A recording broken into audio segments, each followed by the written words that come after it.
लगीन सराई येणार आहे आणि तुमचं लग्न होणार आहे आहे आहे आहे होणार आहे. विराजच्या बाजूने लग्न होणार आहे. होणार आहे. काहीही झालं तरी विराज म्हणजे बऱ्याचदा हे बोलून झालाय की कुठलेही ग्रहतारे काहीही झालं, कुठले देव जरी मध्ये आला तरी अर्पिताबरोबर माझं लग्न होणार. सो ते लग्न होणारच आहे. मला जेव्हा टीआरपी येतो ना तेव्हा आम्हाला चीज झाल्यावर का वाटतं की अरे टीआरपी आला चला आपण जे काही इतके दिवस मेहनत करत होतो त्याचं चीज. हे जे काही चीज आहे ते आपल्या डाएट मध्ये बसणार असतं नाही म्हणजे का? काय ओ माय गॉड, तू आता सूट करतेस ग. तू आलीस आमच्या सेटवर. हे फार होतं आमच्या सेटवर.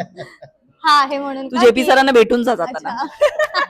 अच्छा. हे ऐकवून जा. हे प्लीज ऐकव त्यांना. वाटतं की माझ्या आयुष्यात गुलाबजाम हा फारच म्हणजे माझा बर्थडे असेल किंवा माझं कुठलंही काम असेल तो घेऊन खायला बसतो.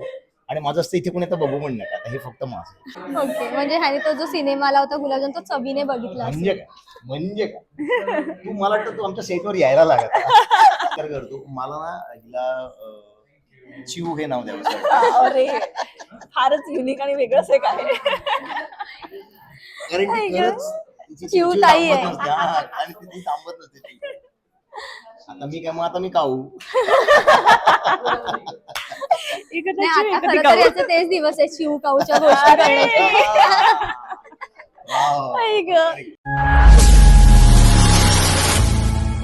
नमस्कार मंडळी, मी नेहा प्रभू तुम्हा सगळ्यांचं मनापासून स्वागत करते मीडिया टॉक मराठीवर. तू अनोळखी तरी सोबती मालिकेमध्ये केळवण आहे, आम्हाला खास आमंत्रण आहे आणि मी आलेले आहे अर्पिता विराजच्या केळवणाला. तर कसे आहात? जेवण अंगावर आलंय का? खूप जेवण आणि शूटिंग दोन्ही. पण असं लग्न समारंभ किंवा एंगेजमेंट हे असली शूटिंग जवळ आली की तुम्हाला ऍक्टर म्हणून कळतं ना की बाबा आता नाईट्स लागणार आहेत किंवा आता हेक्टिक शेड्यूल. तर आता मी यूज टू असे झाले. ग्रुपवर पण मेसेजेस येतात की आता इथून पुढे पॅकअप किती असणार विचारू नका, आपलं थोडे शिफ्ट एक्सचेंज होऊ शकते, सो जरा कामं ठेवू नका पर्सनल. पण हा पण मजा पण असते. मग हे तर झालंच की आपल्याला कंटाळा येतो, पण त्या निमित्ताने ना काय ना सगळीच पात्र जरा तयार झालेली असतात. सगळीच पात्र सिरियलमध्ये एकमेकांना भेटतात. सो ह्या सगळ्या गमती पण असतात. पण आम्ही मगासपासून जे म्हणतोय ते खऱ्या लग्नात जितकी धावपळ जितकं टेन्शन असतं ना, हा. तितकीच धावपळ तितकंच टेन्शन आहे सिरियलच्या लग्नात सुद्धा असतं. आणि कुठेतरी ऍक्टर्सची ती मनाची तयारी असते. तो कामाचा भाग असल्यामुळे आम्हाला सगळ्याच ऍक्टर्सची ती मनाची तयारी असते की ओके आता एक आठवडा थोडंसं हेक्टिक शेड्यूल असणारच आहे. सो त्याप्रमाणे सगळ्यांनी आपापली कामं मॅनेज केलेली असतात. आपापला एक माइंडसेट बनवलेला असतो की ओके आता डे नाईट होणार आहे आणि ती मजा. ट्रॅकला जेव्हा टीआरपी येतो ना तेव्हा आम्हाला चीज झाल्यावर का वाटतं की अरे टीआरपी आला चला आपण जे काही इतके दिवस मेहनत करत होतो त्याचं चीज झालं. आणि ते आवडतं प्रेक्षकांना म्हणून हे सगळं करत आलेत आजपर्यंत टेलिव्हिजनवर. आणि So प्रेक्षक हे वाट बघतात या हे जे series काही ची. चीज आहे ते आपल्या डाएट मध्ये बसणार असतं नाही का? म्हणजे काय ओ माय गॉड, तू आता सूट करतेस ग. तू आलीस आमच्या सेटवर. हे फार होतं आमच्या सेटवर. हा हे म्हणून तू का जेपी की- सरांना भेटून जा जाताना. अच्छा. हे ऐकवून जा. हे प्लीज ऐकव त्यांना. सर्वांना आवडेल. बरं आता ना मी मगासपासून जेवण केळवण हे सगळं आहे म्हणून मी जरा खाण्याच्या संबंधित जरा विचारू म्हणते. येस, तर म्हणत नाही आता विचारतेस. लाजू नकोस. तर असा कुठला पदार्थ आहे की जो तुम्हाला तुमच्या समोर आला किंवा तो खाताना तुमचं भान इतकं विसरलं की तुम्ही प्रॉपर्टी पेपरवर साईन करू शकता? Cheese cake. यातही चीज आहेच. चीज केक आणि सुक्क मटण भाकरी बापरे बाप. किंवा सुरमईचा तुकडा असा अरे वा वा मोठा, वा वा. आई ग. असा जो तवा फ्राय, चला मी आलो जेवून.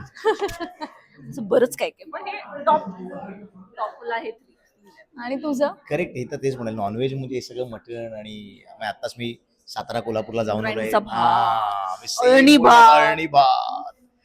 त्याच्यामुळे पण when it comes to sweet मला असं वाटतं की माझ्या आयुष्यात गुलाबजाम हा फारच म्हणजे माझा बर्थडे असेल किंवा माझं कुठलंही काम असेल किंवा मी कुठल्या तरी दौऱ्यावरून मोठ्या घरी गेलो तर स्नेहल माझी बायको गुलाबजाम मला माहिती असतं ती घरी गेल्यानंतर मला गुलाबजाम मिळणार आणि तो मी टोप घेऊन खायला बसतो. आणि माझं असतं इथे कोणी आता बघू पण नका, आता हे फक्त माझं. ओके म्हणजे ह्याने तो जो सिनेमा आला होता गुलाबजाम तो चवीने बघितला असेल. म्हणजे काय तू मला वाटतं तू आमच्या सेटवर यायला लागत. आमच्याकडे सगळे खादाड आहेत ना, सगळे. बरं असा कुठला पदार्थ आहे की जो किंवा इन्ग्रेडियंट म्हणा जो खाल्ल्यानंतर किंवा चुकून तोंडात आला तरी डोक्यात तिडीक जाते? असं काही जणांना वेलची, तिला दालचिनी, तसं तुमचं काही आहे का की हे नको रे आलं की? मला असं वाटतं की तिडीक वगैरे जात नाही पण बटाटा हा माझ्या डाएटमधनं कालबाह्यच झाला. म्हणजे मला का माहित नाही, कारण लहानपणी कदाचित इतक्या वेळा बटाट्याची भाजी खाल्ली असेल किंवा कुठल्या ना कुठल्या भाजीत बटाटा असतो. सो त्याच्यामुळे मला असं वाटतं की बटाटा आता निघून गेलाय. पण तिडीक खाण्याची तिडीक हा खूप हा हा म्हणजे असं नाही होत, पण हा म्हणजे बटाटा मी फार पडतो बटाटाच म्हणतो. तू असं काही नाहीये फार, पण तेच वेलची हा लहानपणी मध्ये आमरस आमरस बनवतो ना, आमरस मध्ये हा, टाकतात. तर माझ्यासाठी वेगळा आमरस काढून ठेवायची आई, की यात वेलची नको नको टाकायला. नको आपण तिडीक वगैरे नाही, पण हा मला तो नुसता आमरस फक्त असा आवडायचा. ते छान वेलची वगैरे टाकू नका त्यात. बरं. आता प्रेक्षकांना जर रेकमेंड करायला सांगितलं तुम्हाला, तर तुम्ही कुठली अशी जागा आहे की भावा इकडे जा आणि हे एकदा तरी ट्राय कर, हे भारी असतं? हा, अशा तर खूप आहेत, पण माझी ना एक जुन्नरला एक हॉटेल आहे आमंत्रण नावाचं. हा हा, आणि फार साधं, अशी खानावळ आहे ती ऍक्च्युली, हॉटेल पण नाही म्हणता येणार त्याला, अशी पंगत बसते तिथे. तिकडे व्हेज नॉनव्हेज सगळं सगळं इतकं इतकं भारी मिळतं तिकडे. अशी तुम्हाला भाकरी अशी मिळेल आणि असं मोठ्या ताटात मटणाचा रस्सा, मग त्यात तुम्ही भाकरी अशी त्यात खाऊ शकता. आणि असं अशा वेगवेगळ्या अशा दोन त्या प्लेट्स असतात. आणि इव्हन व्हेज सुद्धा तिकडे व्हेज मांस थाळी छान मिळते. अळूवडी त्यांचा तो केळीचा तुपातला नाही शिरा असतो, केळं घातलेला. सगळं सगळं मासवडी थाळी, अळूवडीची थाळी, सगळं व्हेज नॉनव्हेज सगळं छान मिळतं त्यांच्याकडे. सगळं दिसलं यार मला डोळ्यासमोर. जुन्नरला आहे आमंत्रण नावाचं, आणि खूप फेमस आहे ते, खूप फेमस. आम्ही शूटिंगला गेलो की सगळे ऍक्टर्स सगळे सगळे अगदी अंकुश वगैरे, अंकुश चौधरी सगळे जाऊन जेवायला जायचो आम्ही. खूप फेमस आहे ते. असं नाशिकला दिवट्या बुधल्या म्हणून एक हॉटेल आहे. काय दिवट्या दिवट्या बुधल्या. दिवट्या बुधल्या. तिथे गेल्यानंतर त्यांचा मटण अळणी भात किंवा चिकन अळणी भात अळणी गेमच, अळणी भात गेमच. पण असे खूप मी आता कोकणात होतो, मी इतकं फिश खाल्लंय. भालेकर खानावळ म्हणून आहे. आणि ही इन्फॉर्मेशन तुम्हाला कुठल्या रील्स वर नाही मिळणार आहे. हा, मुंबईतला कॅफे वगैरे मिळेल तुम्हाला. लोकल्सला तिथे गेल्यानंतर इतकं माहिती असतं ना, त्याच्यामुळे मला असं वाटतं की असं एक्सप्लोर करायला हवं पुढे कुठेही गेल्यानंतर लोकल्सला विचारायचं. तर आता मी जरा झटपट प्रश्न आलेत, मला कळलंय की कोणाच तरी पायाला जरा चाकं लागलेली आहेत, लवकर जायचंय, त्यामुळे झटपट प्रश्न आणलेत. तर तुम्ही पटापट खरी खरी उत्तर द्या. तुम्ही खरी द्याल हे माहितीये मला, पण तरी पण एकमेकांना पहिल्यांदा बघितलेलं तेव्हा काय अझम्पशन केलं होतं, अगदी लाईट? म्हणजे रोहनला. हा, रोहनला आणि योगिताला. अझम्पशन आय थिंक आपण सरांच्या घरी भेटलेलो. नाही, अझम्पशन असं काहीच नाही ग, फार अशी नॉर्मल भेट होती आमच्या. मी रिडिंगला एका नाटकाच्या भेटलेलो, एक डिरेक्टर होते त्यांच्या घरी भेटलेलो, आणि नॉर्मल आमची ओळख झाली, हाय हॅलो. तसेही ओळखीचे चेहरे होते. हा, म्हणजे इंडस्ट्रीत सगळे तसे एकमेकांना ओळखतात, सो आम्ही तसे ओळखत होतो एकमेकांना. पण ते अशी पहिल्यांदा मी बघितलं, मग काय कुठे राहतो वगैरे वगैरे असं जनरल एक चर्चा झाली. हा, मी पण पहिल्यांदा तिथेच आपण भेटलो, आणि नंतर मला कळलं की असं जेव्हा सिरियलसाठी फोन आला होता, म्हटलं रे योगिता काम करते, तर मला असं चल ते नाटक नाही झालं, पण आता आपण इथे काम करू एकत्र.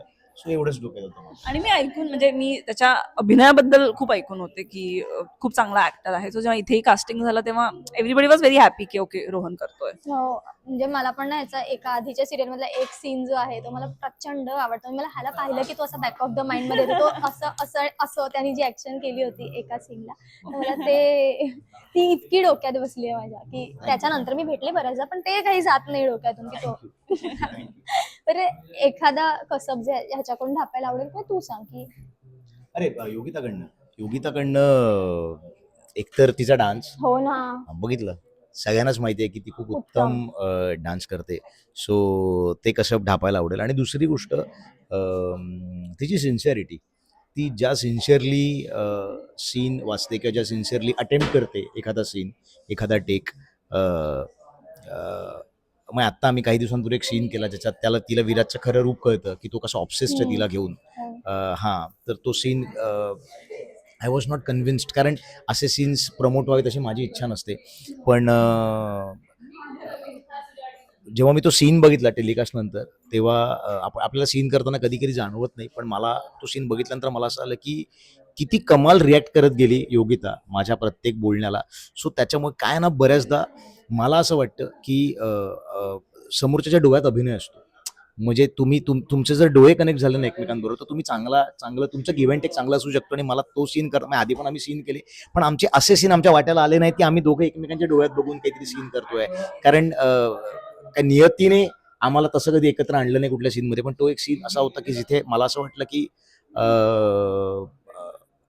मी जे करत होतो त्याला ती इतकं कमाल रिॲक्ट करत होते आणि मला असं वाटलं की दॅट वर्क्स प्रत्येक वेळेला. आणि त्या सीनमध्ये पण त्यामुळे तो सीन छान झाला मला असं वाटतं. सो मला ही गोष्ट ढापायला आवडेल हिच्याकडनं, किती खरी असते त्या वेळेला त्या सिच्युएशन मध्ये. So it's a good thing. कारण आपल्याला माहिती असतं सरते शेवटी आपण काहीतरी खोटं करतोय ग, बरोबर. पण ते करत असताना पण तुम्ही कुठेतरी कन्व्हिन्स्ड असणं, कन्व्हिक्शन तुमचं असणं. सो मला असं वाटतं कन्व्हिक्शन आणि डान्स या दोन गोष्टी मी हिच्याकडनं ढापू शकतो. Thank you, so sweet. तो सीन खरंच बघ, कारण त्याने खरंच खूप उत्तम काम केलंय. आणि मला ऍक्च्युली रोहनकडून ना तो ना म्हणजे त्याचं कॅरेक्टर तसं नेगेटिव्ह आहे, पण तो ज्या कन्व्हिक्शनने ती थिन लाईन तो जी जपतो ना, तो जो एक सीन होता याचा, तो महाशिवरात्रीवाला, जिथे तो वर अर्पिताकडे बघून आईशी बोलत असतो की हिला खरंच करायचं आहे ना माझ्याशी लग्न. ते म्हणजे तो सीन बघताना इतकं कन्व्हिक्शन होतं. तो जरी नेगेटिव्ह असला ना तरी तो समोरच्याला कन्व्हिन्स करेल की मी मी मी बरोबर आहे. आणि तशा अर्थी त्याचं कॅरेक्टर करेक्ट असेल. सो तो जी थिन लाईन जपतो ना, तो ऍक्टर उत्तम आहे हे आय थिंक सगळ्यांनाच माहिती आहे. पण तो थिन लाईन जपतो आणि खूप ईज आहे त्याच्या कामामध्ये, खूप ईज आहे. आणि खूप असा येऊन असा करून जातो. 2 टेकच्या मध्ये झोपतो छान, एक पॉवर नॅप घेतो. आणि मी खूप प्रेशरमध्ये असते. मी खूप अशी अशी हे असते की अशोक हे वाक्य लक्षात ठेवायचंय, आपल्याला झोनमध्ये जायचंय. तो जातो, तो झोप काढतो, तो येतो, तो करतो आणि तो परत जाऊन झोपतो. सो तो ईज आय थिंक मला त्याच्याकडून शिकायला आवडेल. पण कसलं कॅरेक्टर आहे, ओव्हर पॉझिटिव्ह असलेला माणूस विराज सारखा. पण आता- आणि तो वाईट पण नाही म्हणता येणार, पण आता ही म्हणाली, मी तेच म्हणेन की कुठलंही कॅरेक्टरला पॉझिटिव्ह काय निगेटिव्ह काय ना, त्याचा एक खरेपणा त्याच्यात असतो. कोणी आज मला वाटतं चल आज ह्याच्याबरोबर वाईट वागू असं कोणीच नसतो. आपण आपलेही नकळत, म्हणजे रोहन म्हणून मी काय किंवा योगिता म्हणून मी काय, आम्ही सुद्धा कोणाची तरी कधीतरी वाईट वागलेलो असणारच आहोत. एक्झॅक्ट. कारण ते वागणं आपण काही ठरवून केलेलं नसतं. त्याच्यामुळे मला असं वाटतं की आपण प्रत्येकानेच त्या पात्राचा काहीतरी खरेपणा शोधण्याचा प्रयत्न केला पाहिजे असं मला वाटतं. ते पोचत असेल तर चांगली गोष्ट आहे. नाही, ते डेफिनेटली पोचतं. आणि आपल्या प्रत्येकामध्येच ते शेड्स असतात. आपण कधीतरी ब्लॅक वागतो, कधी कधी ग्रे वागतो. सो त्या शेड समोर ते शेड्स बाहेर निघतात. सो तो ते प्ले खूप छान करतो की आई वडिलांसमोर त्याचा करेक्टच शेड निघेल. किती मी आयडियल एक जावई आहे. अचानक जिथे समीर समोर त्याचा तो शेड निघतो की नाही हात लावायचा तिला. सो तो कॅरेक्टर म्हणून तो खूप खरा आहे. आणि तो ते खूप छान प्रेझेंट करतो. स्मार्ट प्ले करतो. व्हेरी नाही, स्मार्ट. पण याचं खूप मोठं क्रेडिट आमचे रायटर्स, रायटर डिरेक्टरला खूप मोठं क्रेडिट. खूप मोठं क्रेडिट आहे. कारण इव्हन चॅनल, इतकं छान पद्धतीने सगळं त्यांनी गुंफलंय. कारण हे करणं अलाव सगळे करत नाहीत. बरं, टोपण नाव द्यायचं झालं एकमेकांना तर काय द्या, किंवा एखादं देतात. मी एक नाव देऊ का जे तुम्हाला दे? हे नाही, मला कधी चिव म्हणतात. So, चिव. पण तुला काय द्यायचं असं दे मी असं. तुला चिव म्हणतात म्हणून तू म्हणते चिव. हा ना, तुला काही सुचत नसेल तर मी सांगते तुला की मी आताच विचार करतो, मला ना हिला चिव हे नाव द्यावं.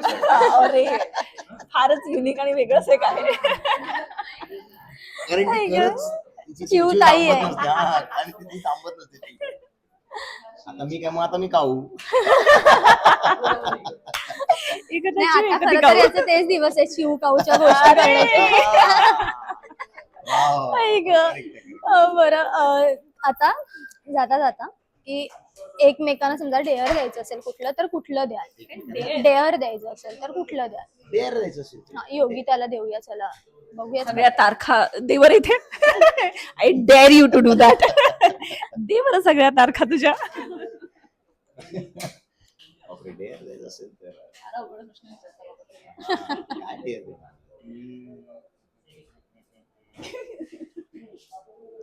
न हसता हा, ती लगेच फुटते. म्हणजे आम्ही जेव्हा मास्टर सीन करत असतो आणि असं आपण काहीतरी टाइमपास मध्ये काय बोलतो, आपण काहीतरी मास्टर सीन करत असतो आणि टाइमपास मध्ये बोलणं सुरू असतं मास्टर मध्ये, ती हसते. तर मीला डेअर देतो की आता इथून पुढे न हसता सीन करून दाखव. जरी कोणी काही बोलत तरी हसायचं नाही. तू मगाशी बघितलं असेल. हा, काय म्हणजे लुक लागतो जवळपास. सो मी तिला डेअर देतो. आणि तू याला काय दिलेस? तारखा दे. तारखा दे, सगळ्या त्या तर तारखा दे. देऊच नाही. देऊच शकत नाही. बरं, आता जसं की आपलं ठरलंय, आपल्या पायाला थोडीशी चाकं लागलेली आहेत आणि आपल्याला निघायचं पण आहे, पण लगीन सराई येणार आहे आणि तुमचं लग्न होणार आहे आहे आहे आहे होणार आहे विराजच्या बाजूने लग्न होणार आहे. होणार आहे. काहीही झालं तरी विराज म्हणजे बऱ्याचदा हे बोलून झालाय की कुठलेही ग्रह तारे काहीही झालं, कुठले देव जरी मध्ये आला तरी अर्पिताबरोबर माझं लग्न होणार. सो ते लग्न होणारच आहे. ते फक्त कसं होणार आहे ते बघण्यासाठी तुम्ही आमची मालिका बघा. Yes, 8 मार्च पासून आमचा सगळा तो सोहळा सुरू होणार आहे लग्नाचा. 8 मार्चला दुपारी 1 आणि संध्याकाळी 7:30 वाजता एपिसोड आहे. आणि तिथून पुढे एक आठवडा सगळंच सुरू असेल. लग्नाची सगळी तयारी, लग्न कसं होईल, काय होईल लग्नामध्ये, बराच गोंधळ आहे, बरीच गंमत आहे. तुम्हाला बघायला खूप आवडेल. नक्की बघा 8 मार्च पासून तू अनोळखी तरी सोबती आपल्या सन मराठीवर. Thank you so much.